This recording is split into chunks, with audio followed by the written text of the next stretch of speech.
Hello guys, fish Venkat ఈ పేరు అనేది చాలామందికి తెలియకపోవచ్చు, కానీ పర్సన్ అయితే చాలామందికి తెలుసు. అప్పుడెప్పుడో వచ్చినటువంటి జూనియర్ ఎన్టీఆర్ గారి ఆది మూవీలో ఒక్కసారి తొడగొట్టు చిన్న అనేటువంటి డైలాగ్తో ఆ రోజుల్లోనే బాగా ఫేమస్ అయ్యారు. ఈ రోజుల్లో కూడా, అంటే ఇప్పటికి కూడా కొన్ని మూవీస్లో నటిస్తూనే ఉన్నారు.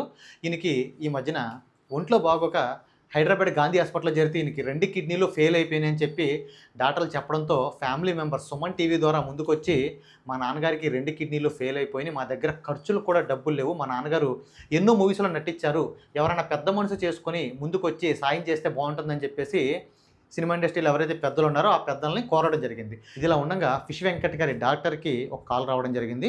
నేను ప్రభాస్ గారి దగ్గర నుంచి మాట్లాడుతున్నాను, అంటే ప్రభాస్ గారి పిఏని మాట్లాడుతున్నాను.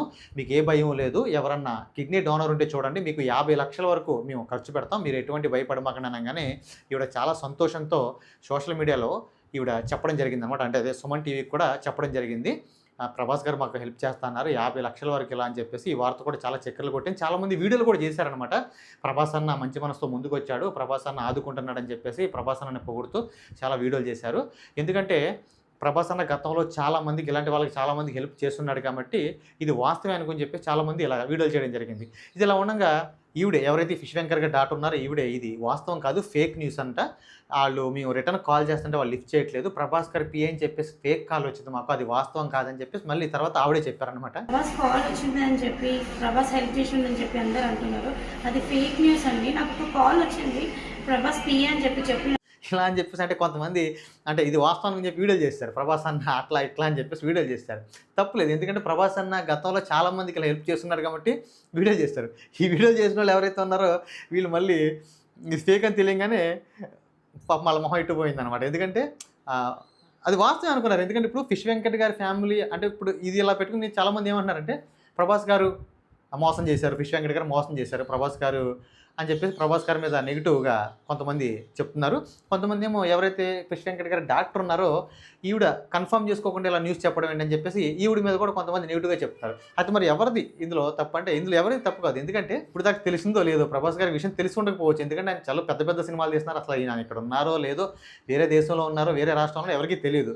ప్రభాస్ గారికి అసలు విషయం తెలిసి ఉండకపోవచ్చు. అలాగే ఫిష్ వెంకట్ గారి డాక్టర్ ఈవిడ వాస్తవం తెలుసుకోకుండా ముందు ఇలా చెప్పడం ఏంటి అని చెప్పేసి చెప్తున్నారన్నమాట. కన్ఫర్మ్ చేసుకోకుండా విషయాన్ని ఆవిడ కన్ఫర్మ్ చేసుకోవాల్సిన అవసరం కూడా ఎక్కువగా లేదు. ఎందుకంటే ఇప్పుడు ఫిష్ వెంకట్ గారి ఫ్యామిలీ ఏదైతే ఉందో ఫిల్మ్ ఇండస్ట్రీకి చెందినటువంటి ఫ్యామిలీ, చాలా పెద్ద పెద్ద హీరోలతో చాలా మూవీస్ నటించారు, రీసెంట్లీగా కూడా నటిస్తూనే ఉన్నారు ఆయన. ఇప్పుడు వీళ్ళు ఏం చేశారు, మా నాన్నగారికి 2 కిడ్నీలు పోయినాయి, వాళ్ళకి సినిమా ఇండస్ట్రీలో ఎవరైనా పెద్దలు వచ్చి మాకు ఏదైనా హెల్ప్ చేస్తే మాకు చాలా హెల్ప్ అవుతుందని చెప్పేసి ఆవిడ చెప్పడం జరిగింది. ఇప్పుడు వీళ్ళు సినిమా ఇండస్ట్రీ ఫ్యామిలీకి చెందిన వాళ్ళు, వీళ్ళు కూడా హెల్ప్ అడిగింది కూడా సినీ ఇండస్ట్రీలో పెద్దవాళ్ళే కాబట్టి మరి ప్రభాస్ గారి దగ్గర నుంచి ఒక కాల్ వచ్చిందంటే మరి వాస్తవం అనుకుంటారు. అందులో ఆశ్చర్యపోవాల్సిన విషయం లేదుగా ఆవిడ కన్ఫర్మ్ చేసుకోవడానికి. ఇప్పుడు ఒక నార్మల్ ఫ్యామిలీ, సినిమా ఇండస్ట్రీకి చెందనటువంటి ఫ్యామిలీకి ప్రభాస్ గారి దగ్గర నుంచి కాల్ వచ్చిందంటే వాళ్ళు కన్ఫర్మ్ చేసుకోవాలి. ఎందుకంటే వీళ్ళకి ప్రభాస్ గారు కాల్ చేయడం ఏంటి, అది ప్రభాస్ గారి దగ్గర నుంచి కాల్ రావడం ఏంటి అని చెప్పి వాళ్ళు కన్ఫర్మ్ చేసుకోవాలి. వీళ్ళు ఆల్రెడీ సినిమా ఇండస్ట్రీలో ఉన్నారు కాబట్టి వీళ్ళు కన్ఫర్మ్ అంటే ఎక్కువగా కన్ఫర్మ్ చేసుకోవాల్సిన అవసరం లేదనమాట. సో ఆ ధైర్యంతో ఆవిడ చెప్పేశారు.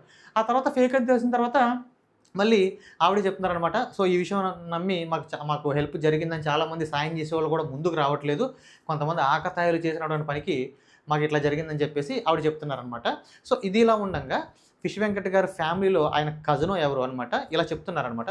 ఫిష్ వెంకట్ గారు గతంలో చాలామందికి హెల్ప్ చేస్తున్నారు, కానీ ఇప్పుడు మాకు ఖర్చులకు కూడా డబ్బులు ఎవరు హెల్ప్ చేయడానికి ముందుకు రావట్లేదు. గత కొన్ని రోజుల క్రితమే ఫిష్ వెంకట్ గారు నన్ను తీసుకుని విజయవాడ, ఆంధ్రప్రదేశ్లోని విజయవాడకి ఆంధ్రప్రదేశ్ డిప్యూటీ సీఎం పవన్ కళ్యాణ్ గారి దగ్గరికి మేము వెళ్ళడం జరిగింది. అక్కడ పవన్ కళ్యాణ్ గారు ఫిష్ వెంకట్ గారిని చూసి ఆశ్చర్యపోయారు, ఏంటి ఇట్లా అయిపోయామని చెప్పేసి ఆయన కూడా బాధపడ్డారు. ఆయనకి 2 లక్షలు, అంటే పవన్ కళ్యాణ్ గారు 2 లక్షలు ఫిష్ వెంకట్ గారికి హెల్ప్ చేశారు. ఇక నీకు ఏ సాయం కావాలన్నా నా దగ్గరికి రా, నన్ను అడుగు, నేను చేస్తానని చెప్పినట్టు ఆయన చెప్పడం జరిగిందనమాట. ఆ విషయం మీరు కూడా ఇక్కడ వినొచ్చు. పర్లే కానీ వచ్చి చూసిపోయేటోళ్ళు ఎవరు లేరమ్మా, అంత పరిస్థితి. మళ్ళీ ఆయన ప్రతి ఒక్కళ్ళకి ఏమైనా పోతుండే. మొన్న నన్ను దొరుకొని విజయవాడకి వెళ్ళిండు, పవన్ కళ్యాణ్ దగ్గర పోయిండు. పవన్ కళ్యాణ్ షూటింగ్లో ఉన్నాడు ఆ రోజు, షూటింగ్లో గుంటూరులో. ఇట్లా ఈయనను చూసి ఆయననే చాలా ఇదైపోయాడు. ఏమన్నా నేను చేస్తాను వెంకట అది ఇదని చెప్పి ఒక 2 lakhs రూపీస్ ఇచ్చిండు, 2 లక్షల రూపాయలు ఇచ్చిండు. ఇచ్చి ఏదన్నా మళ్ళీ ఉంటే నాకు సహాయం చేయమని చెప్పి నేను చేస్తా ఫోన్. మరి మళ్ళీ పవన్ కళ్యాణ్ దృష్టికి తీసుకువెళ్ళారా మళ్ళీ పరిస్థితి ఈ విధంగా ఉంది? ఇంకా వెళ్ళలేదమ్మా, తీసుకెళ్ళలేదు. ఇక ఊకే బాగుంటుంది అని చెప్పి తీసుకెళ్ళలేదు. సో ఇప్పుడు న్యూస్ ఛానల్ వీళ్ళని అడగడం జరిగిందనమాట, ఎవరైతే ఆ పర్సన్ ఉన్నారో.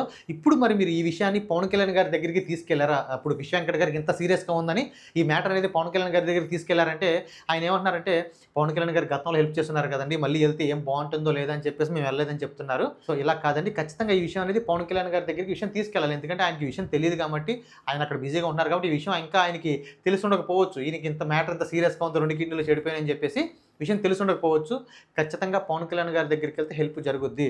అలాగే ప్రభాస్ గారికి కూడా ఈ విషయం తెలిసి ఉంటే ఖచ్చితంగా ఆయన దగ్గర నుంచి కాల్ వచ్చేది. ఎందుకంటే గతంలో కూడా ఆయన ఎంతోమందికి, ఎందుకంటే తెలుగు ఫిల్మ్ ఇండస్ట్రీలో ఎవరైనా ఇబ్బందుల్లో ఉన్నారు, ఎవరైనా ప్రాబ్లమ్స్లో ఉన్నారంటే హెల్ప్ చేసే వాళ్ళలో పవన్ కళ్యాణ్ గారు, ప్రభాస్ గారు ముందుంటారనమాట. ఈ విషయం చాలామందికి తెలుసు. కాబట్టి ప్రభాస్ గారికి విషయం తెలిసి ఉండకపోవచ్చు. చాలామంది దీన్ని నెగిటివ్గా స్ప్రెడ్ చేస్తున్నారు. ప్రభాస్ గారు ఇలా హెల్ప్ చేస్తానని చెప్పి మళ్ళీ చేయలేదని చెప్పేసి. అసలు ప్రభాస్ గారి దగ్గర నుంచి కాల్ రాలేదు. ప్రభాస్ గారికి ఈ విషయం తెలిసి ఉండకపోవచ్చు. ఇది ఇలా ఉండగా ఇప్పుడు తెలంగాణ మంత్రి వాకిటి శ్రీహరి అనేటువంటి మంత్రి ఇప్పుడు వీళ్ళ దగ్గరికి రావడం జరిగింది. అంటే ఈ విషయాన్ని సుమన్ టీవీకి చెందినటువంటి రోషన్ గారు ఈ విషయాన్ని వైరల్ చేయడం ద్వారాగా తెలంగాణ మంత్రి ఒక ఆయన వీళ్ళ దగ్గరికి వచ్చి ₹1,00,000 వీళ్ళకి ఆర్థిక సహాయం చేసి ఇంకా ముందేమైనా కావాలన్నా మీకు హెల్ప్ చేస్తామని చెప్పి చెప్పడం జరిగిందనమాట. సో విషయం అనేది ఎవరైతే సినిమా ఇండస్ట్రీలో పెద్దలు ఉన్నారో సో వీళ్ళు కొంచెం ఆదుకోవాలి ఇలాంటి వాళ్ళని. ఎందుకంటే గతంలో కూడా పాకీజా అనేటువంటి ఒక ఆర్టిస్టు, ఒక జూనియర్ ఆర్టిస్టు, ఆవిడికి అంటే తినడానికి కూడా ఇబ్బంది అయ్యి అడుక్కునేటువంటి ఆ స్టేజ్లోకి వెళ్ళిపోతే పవన్ కళ్యాణ్ గారు 2 లక్షలు సాయం చేశారని చెప్పేసి ఆవిడ చెప్పడం జరిగింది. మొత్తంలో ఉన్నాను, తినడానికి కూడా వీలు లేదు. ఒక తమిళనాడులో ఎవరు నన్ను పట్టించుకోలేదు. తమ్ముడు గారు, డిప్యూటీ సీఎం గారు, పవన్ కళ్యాణ్ గారికి నేను చెప్పాను. వెంటనే నాకు ఆర్థిక డబ్బులు 2 లక్షలు సహాయం చేశారు. నాకు చిన్న తమ్ముడు కాలు పట్టుకుంటాను. ఏలేలి జమ్మానికి తమ్ముడు డిప్యూటీ సీఎంకు మర్చిపోను.